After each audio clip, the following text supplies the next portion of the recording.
में आप पहली बार हिस्सा बने हैं, तो हम आपके मार्गदर्शन में और भी ज़्यादा अच्छे फॉरवर्डली हम काम करने के लिए पूरी चेष्टा करेंगे मैम। और ब्लॉग जो हमारा इतना हार्दिक स्वागत करने के लिए आप लोगों का बहुत बहुत धन्यवाद। SCDPO साहब, सुप्रिटेंडेंट साहब और जो हमारे पहले मैम, बहुत ही धन्यवाद इतना वार्म वेलकम करने के लिए। आज हम जैसा कि देखो मैम ने आपसे कहा कि कितने लोग DDGKY के बारे में जानते थे, किसी का हाथ नहीं उठाया, बहुत अच्छी बात है। मैं बहुत अच्छा मानता हूँ इस चीज़ को, क्योंकि आज हम कुछ नया सीखने वाले हैं। ऑब्वियसली जो हम चीज़ नई सीखेंगे हम उसकी जानकारी दूसरे लोगों को भी देंगे। देखिए, आप लोगों का जितने भी यहाँ आज मौजूद है, आप लोगों का बहुत बहुत धन्यवाद यहाँ आने के लिए, क्योंकि हमें पता है आप अपना बहुत ही बिजी शेड्यूल, घर के काम को छोड़ के यहाँ हमारे बीच आए हैं। हम ज़्यादा वक्त आपका नहीं लेंगे, पर हम आपसे ये ज़रूर चाहेंगे कि जो जानकारी आपको आज यहाँ आपको प्राप्त हो, आप जरूर आगे तक लोगों तक पहुंचाएं इसे। क्यों? क्योंकि देखिए, होता क्या है कि आप लोगों को अपने आसपास, अपने पड़ोस में, अपने गांव में, अपने रिश्तेदारी में बहुत अच्छे से पता है कि कौन से ऐसे जरूरतमंद लोग हैं जिसको इस तरह की योजनाओं का लाभ मिलना चाहिए या उन लोगों को फायदा होना चाहिए। तो अब हम आपके गांव में आके, आपकी पंचायत में आके या कहीं जगह जाके लोगों को वो बताएंगे, शायद वो इतना ज्यादा रिलेट नहीं कर पाएंगे या उतना ज्यादा विश्वास नहीं करेंगे जितना वो आपके बोलने पे करेंगे, क्योंकि आप उन्हीं के बीच से आए हो और उनको जब आप समझाएंगे तो वो बहुत फर्क पड़ेगा उस चीज से। तो दीनदयाल उपाध्याय कौशल योजना की मैं बात करूं तो जैसा कि आप लोगों को थोड़ा सा ब्रीफ समझ आ गया है कि ये जो योजना है ये हम हिमाचल प्रदेश में 2017 से चला रहे हैं। तो बहुत सारी चीजें इसमें रही है और बहुत सारे इसमें फायदे हैं, वो हम धीरे धीरे डिस्कस करेंगे।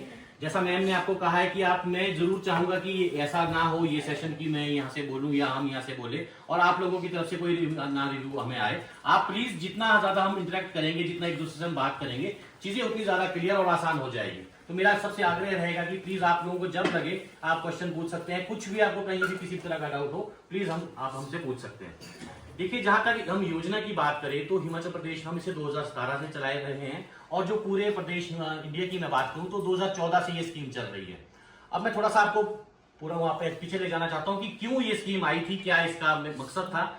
तो हुआ यह था कि 2013-14 के टाइम में जब स्किलिंग के बारे में सोच रहे थे कि स्किलिंग के लिए कुछ किया जाना चाहिए, तो उन्होंने जो मिनिस्ट्री की हमारी टीम थी, जो मिनिस्ट्री में भारत सरकार की जो टीम थी, उन्होंने एक सर्वे किया।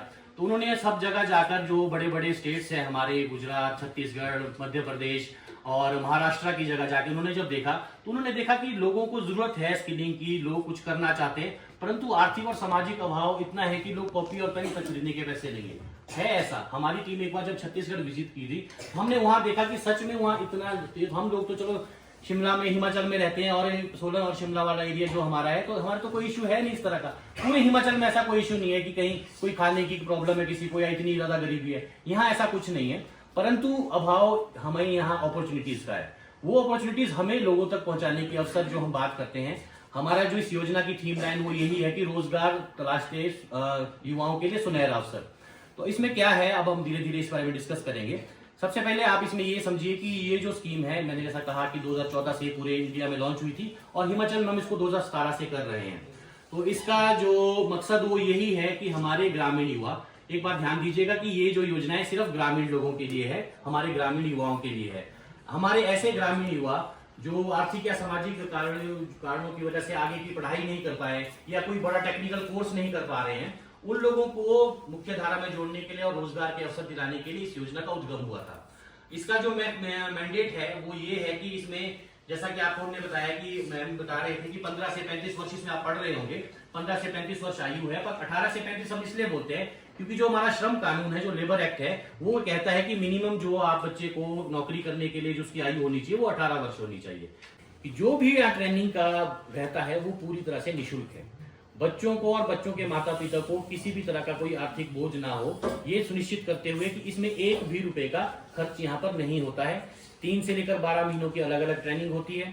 यहाँ पर हमें फ्री ट्रेनिंग तो मिल ही रही है, साथ ही साथ 3 वक्त का खाना है, हॉस्टल फैसिलिटी है, कॉपी किताबें है, यूनिफॉर्म है, छोटी से छोटी चीज जो बच्चों को ट्रेनिंग के लिए दौरान आवश्यक है वो सारी की सारी चीजें यहाँ पूरी तरह से निःशुल्क उपलब्ध करवाई जाती है। चाहे कि फ्री है तो फ्री के पीछे का कॉन्सेप्ट भी समझाए कि फ्री सिर्फ तुम्हारे लिए, ये तुम्हारे लिए, तुम्हारे माँ बाप के लिए, कि तुम्हें ना कोई एक्स्ट्रा पैसे देने पड़े, वरना ये फ्री नहीं है। सारा का सारा पैसा जो ट्रेनिंग पार्टनर जो कर रहे हैं उनको हम लोग पे करते हैं।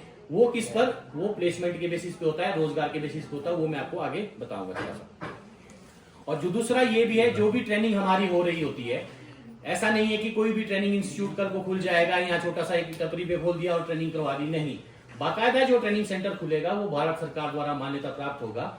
इस योजना के अंदर सबसे अच्छी बात हमें जो लगती है पर्सनली वो ये है कि यहाँ पर छोटी से छोटी चीज, पूरा जो क्या प्रोग्राम रहेगा, कैसे मॉड्यूल बनेगा और क्या क्या उसमें जो भी प्रक्रिया रहेगी, सब रिटर्न है। ऐसा नहीं है कि कुछ भी आप अपनी मर्जी से कोई ट्रेनिंग पार्टनर कर देगा, नहीं। हमारा जो मकसद है, हम ट्रेनिंग पार्टनर्स के लिए यहाँ पर बिल्कुल फोकस नहीं होते हैं। हम ट्रेनिंग पार्टनर के हित में काम नहीं करते हैं। हमारा काम है बच्चों के हित के लिए काम करना और हमारे युवाओं को फायदा मिले, बस हम यही चाहते हैं। तो जो हमारे ट्रेनिंग सेंटर है बाकायदा वो गवर्नमेंट अप्रूव्ड होते हैं, भारत सरकार द्वारा मान्यता प्राप्त होते हैं। ट्रेनिंग सेंटर भी ऐसा नहीं होगा कि कभी आप लोगों ने सोलन में यहाँ ट्रेनिंग किसी डीडीजी में लड़कियां हैं, इसमें सबसे बड़ी बात है जॉब प्लेसमेंट इसलिए है कि ऐसा नहीं है कि बच्चे को इलेक्ट्रिशियन करा दिया या प्लम्बिंग करा दिया कि किसी दुकान का काम कर ले तू या स्विच ठीक कर ले, ऐसे नहीं। बाकायदा मल्टीनेशनल कंपनी में नौकरी दी जाएगी बच्चों को। इलेक्ट्रिशियन ट्रेड में जो हमारी अभी वो भी इसमें निहित है, ऑलरेडी इसमें प्रोविजन है कि बच्चे को ट्रेनिंग के साथ साथ ऑन द जॉब ट्रेनिंग में भेजा जाएगा। कहाँ? जिस कंपनी में कल को फर्दर उनको नौकरियां देनी है, ताकि वो सीख सके कि कैसा माहौल है वहां। नौकरी करने से पहले उनको ये हो, और वो भी पेड होता है, 2000 3000 4000 जो भी रहेगा 15 दिनों का, वो भी उनको मिलता है अलग से। तो बहुत सारी चीजें इसमें इन्वॉल्व हुई है और हमारा बहुत सारी इसमें है, मैं आपको डिटेल में बताऊंगा। अब आप इसमें सबसे पहले ये देखिए, जैसा मैंने बताया था आपको कि हमारा टारगेट ग्रुप कौन है। हमारा रूरल यूथ है जो 15 से 35 वर्ष का है। क्राइटेरिया मैंने आपको बताया था कि कौन कौन हो सकता है। बीपीएल वाले हो सकते हैं, स्वास्थ्य कार्ड वाले हो सकते हैं, मनरेगा वाले हो सकते हैं, एसएचजी वाले तो डायरेक्ट ही हो सकते हैं, उनको कुछ भी नहीं चाहिए फिर। और जो भी हमारी ट्रेनिंग हो रही है, जहां भी हमारी ट्रेनिंग हो रही है, वो जिसमें दूसरा जो पॉइंट है कि स्टैंडर्डली डिलीवरिंग फॉर ट्रेनिंग, तो क्या है जो हमारी ट्रेनिंग है, मैंने आपको पहले बताया हर चीज रिटर्न में है। अच्छा, एक और एग्जांपल आपको देता हूँ, आप समझ इसलिए अच्छे समझ लेता हूँ कि वो जिंदगी में आपके पाँव छुएगा कि आपने मेरी जिंदगी बदल दी है। कोई आपको गाली नहीं देगा कि देने काम है, कभी नहीं, क्योंकि यहाँ ऐसा है ही नहीं। हम ये नहीं बोलते कि आप ये करिए। देखिए, आप इसके बारे में अच्छे से सर्च करिए, आसपास जो हमारे ट्रेनिंग सेंटर है वहां जाइए, देखिए इसको कि किस तरह का माहौल वहां हो रहा है, उस बेस पे आप करिए। जितने भी देखो कम्युनिटी लेड मोबिलाइजेशन का इसमें क्या है कि हमारा जो पूरा ये है कि जो नेशनल लेवल पर है 50% जो फंड है वो SC ST और इस तरह की कैटेगरीज के लिए ऑलरेडी रिजर्व किया गया है। हर तरह के जितने भी स्टेट हम जब टारगेट लेते हैं तो एक फिक्स परसेंटेज, अभी हिमाचल की मैं बात करूं तो हमें 27% के लिए 33% सीट आरक्षित है कि 33% जो है टोटल टारगेट की। अगर मान लो 100 का टारगेट हमें मिला है तो 33 उसमें से लड़कियां होनी चाहिए। बड़ी आसानी से हो रही है चीजें। मतलब मेन सबसे बढ़िया है कि हर सेक्टर को, हर सोशल कैटेगरी को इसमें पूरा ध्यान रखा गया है कि हर लोगों को इसमें समान रूप से आगे आने का मौका मिले और समान रूप से कोई भेदभाव रहित जो हम बात करते हैं वो यहाँ पर माहौल दिया जाता है। बहुत ही प्रोफेशनल माहौल बच्चों को मिलता है और बहुत ही अच्छी तरह से उनकी ट्रेनिंग होती है। जैसा कि मैंने आपको कहा कि मिनिमम 70% प्लेसमेंट वो गर्मी सर्दी दोनों सीजन आ जाएंगे, तो उसमें उसको गर्मी की यूनिफॉर्म मिलेगी, सर्दी की भी मिलेगी, फ्री ऑफ कॉस्ट, उसमें 1 भी रुपये नहीं खर्चना। जब बच्चा ट्रेनिंग कर रहा है, ट्रेनिंग के दौरान उसको पढ़ने के लिए टैब भी दिया जाता है ताकि वो डिजिटल लिटरेसी में काम कर सके, उसको पता चले कि ऑनलाइन किस तरह का काम किया जाता है। ये टैब बच्चों के लिए नहीं दिया जाता है, ये पढ़ाई के लिए दिया जाता है उनको। जब तक वो बच्चा ट्रेनिंग सेंटर में है, 6 महीने का कोर्स है, जब तक का भी है, तब तक उसको पढ़ाई के लिए टैबलेट भी दिया जाता है। फूड और ट्रेवल कॉस्ट इसमें चलो, ट्रेवल कॉस्ट नॉन रेजिडेंशियल जगह के लिए है, क्योंकि हिमाचल की मैं बात करूं तो हिमाचल में रेजिडेंशियल कोर्स है। तो ये चीज आप ध्यान रखिए कि कल को आपको बच्चा बोले कि जी हमने हॉस्टल में रहना, मेरे को तो सोलन में होता ट्रेनिंग सेंटर तो अच्छा था, या यहीं आसपास होता तो ठीक था। कोई फर्क नहीं पड़ता ट्रेनिंग सेंटर कहाँ हो, रहना उसने हॉस्टल में ही है। वो चाहे सोलन में रहे, चंबा में रहे, कांगड़ा में रहे, मंडी में रहे, कहीं भी रहे, रहना उसने हॉस्टल में ही है। तो ये उसको आप कर सकते हैं। और मैं तो चाहूंगा कि आप यहाँ के जो बच्चे हैं थोड़ा सा उनको पहले ही यहाँ पर वैसे मंडी भेजो, चंबा भेजो, कांगड़ा भेजो, ताकि उनको पता चले कि कल को नौकरी करने भी बाहर निकलना पड़ेगा। अगर हम घर में ही उनको रखेंगे तो वो भी गलत है। तो फ्री ऑफ कॉस्ट इसमें ट्रेनिंग है और जो हमारा फूड है 3 टाइम का वो पूरी तरह से निःशुल्क मिलता है। बाकायदा टाइमिंग है उनकी, कितने से कितने बजे तक खाना मिलेगा। तो वो गर्ल्स और बॉयज अलग अलग रहता है, हॉस्टल में अलग अलग फैसिलिटी उनको सब मिलती रहती है। अब छोटी छोटी चीजों की मैं बात करूँ ना, तो देखिए पोस्ट प्लेसमेंट सपोर्ट होता है एक चीज इसमें। वो क्या होता है कि जब बच्चे को नौकरी लग जाती है, तो नौकरी मान लो बच्चे को लग गई, तो बच्चे को सैलरी तो वही आनी है, 5 तारीख से 5 तारीख आ गई, 10 से 10 आ गई, जो भी आ गई। तो इसमें कि बच्चा तब कोई परेशान ना हो जाए, उसके छोटे मोटे खर्चे के लिए उसको पैसे की कमी ना हो। तो ये भी ध्यान में रखते हुए इसमें प्रोविजन किया गया है कि उसको 1270 रुपए पर महीना भी मिलेगा। वो 6 महीने तक मिलता है अलग क्राइटेरिया पे, कि मान लो सोलन का बच्चा सोलन में नौकरी में लगा तो उसको 2 महीने तक मिलेगा, सोलन का बच्चा दूसरी स्टेट मतलब यहाँ डिस्ट्रिक्ट में लगा, शिमला में लग गया, कांगड़ा में लग गया, मंडी में लग गया, तो 3 महीने तक अगर वो दूसरी स्टेट में लग गया, जैसे सोलन का बच्चा चंडीगढ़ में लग गया, तो उसको 6 महीने तक वो भी मिलेंगे। तो आप देखिए ना कि कितनी सारी चीजें इसमें इन्वॉल्व की गई है। क्यों? क्योंकि हमारे बच्चों को किसी भी तरह का कोई प्रॉब्लम ना हो, ये सारी चीजें।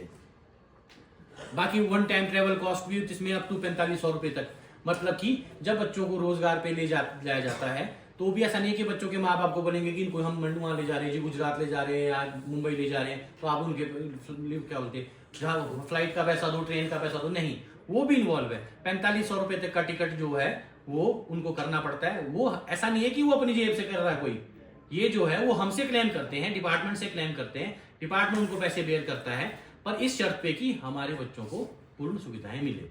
बस ये है इसमें थोड़ा सा मकसद ना।